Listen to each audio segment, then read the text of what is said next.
In order to view tissues, we're going to have to magnify them somehow. And to do that, we're going to use a microscope. So let's imagine our tissue looks something like a smiley face here, and we're observing it. Then light rays are going to come off of the happy face here, and our eye is going to collect those light rays, and we're going to form an image, and we're going to be visualizing that thing at actual size.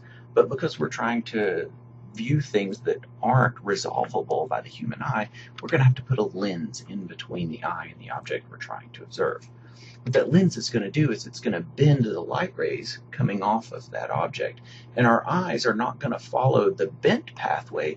They're instead going to follow a virtual pathway back to a virtual point of origin, forming a virtual version of the object, resulting in the appearance of the object being much larger than it actually is. And that, in a nutshell, is magnification.